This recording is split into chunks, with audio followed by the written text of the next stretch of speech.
Hey, welcome to Harvesting Income. Make and grow your income. The other day, someone asked me, how much should I invest to make $100 a month? I mean, why did I pick $100 a month? Because that is a decent sum of money that you can use to pay some bill or some of your major expenses. Probably some expenses that you make typically, let's say grocery or paying phone bills or any other expenses that you have. Uh, how much capital you need to make that 100 a month in the form of dividends or regular income? So that's the question. So I've just taken an example here. There are three different types of funds. One is IVV, iShares Core S&P 500 ETF, XYLD, the S&P 500 Covered Call ETF, and SPYT, which is the Defiance S&P 500 Income Target ETF. This is not a financial recommendation, just some examples to show you different types of funds and what types of returns they can give. So let's look at it now. IVV is a typical index fund. You want to go safe, invest in the index, and you will make a dividend yield of about 1.3%. So, based on that, you are making how much income per year? Like in this case, we said 100 a month, so that will be about 1200 a year. So for this dividend yield, 1.3% that the fund generates, if that dividend is going to be 1200 a year or 100 a month, so what is the money that you need to put in? So let's check it out. That would be 1200 divided by this dividend yield, 1.3%. See, I already have the dividend yield of all these three funds already set up, so you don't have to look around for it. I already checked it online. So So we have it here. 92,308 is the capital you need to make 1200 a month from this ETF, IVV. Because it's a kind of index ETF, you have a lower dividend yield, so you're going to make only this much. Now, keep in mind that we are only talking about dividend yield. We are not talking about the capital appreciation. There would be a significant amount of capital appreciation from this ETF, for a number of years, but your dividend yield is going to be pretty low. Like the income is going to be low.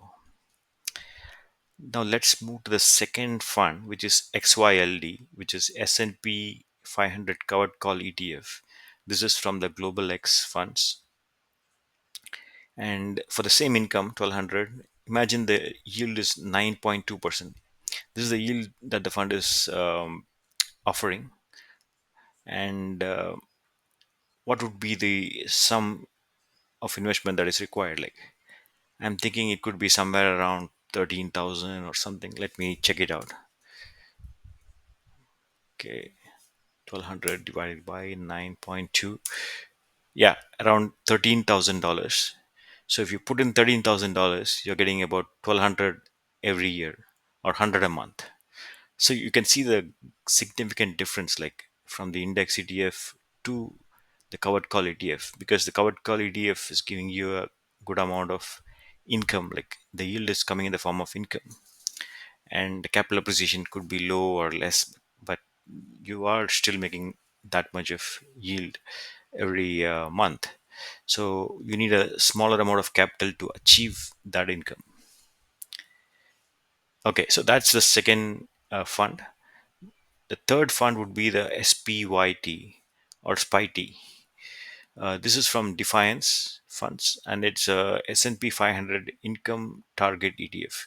Basically, this ETF, aims to achieve a 20% return per year, and the principal or the NAV of the fund will be more or less stable. And imagine that you are making 1200 a year from this fund, the same amount of money. What is the capital required? So let's do the math. 1200 divided by the dividend yield. Oh, you just need 6,000 bucks to make the 1200 a year or $100 a month. So with just $6,000, you're able to generate 100 a month. That's an amazing option. Like, 5,000 is something that you can still save and invest. So um, so those are the three examples. Now, after looking at all these three, um, most of you might be wondering, hey, what's the best fund to pick? Some of you will say that SPUIT is the best one because it has the highest yield and I can invest small amount of money. I would say it is true, but that's not the full story because we are not considering the capital appreciation part of it. And also keep in mind that high yield ETF also has some other risks that you need to look at. And another point to keep in mind is that you cannot invest all your money in one fund, right? Each fund has its own pros and cons. And some of you might say that XYLD is the best one because it's a kind of balance of both yield as well as kind of maintaining the capital. Uh, Probably that could be true for some people, and some of you will say that no, I will always go with the index IVV, which is the iShares Core S&P 500, because I might be getting a 1.3% yield, but I might be getting a double digit capital appreciation over a period of time, so I would go for IVV. So the choice of fund would depend on the individual circumstances and your future goals. So this is not an advice, but just giving you a comparison of different types of funds so you can pick and choose what suits you based on your requirements. Hope you like this video.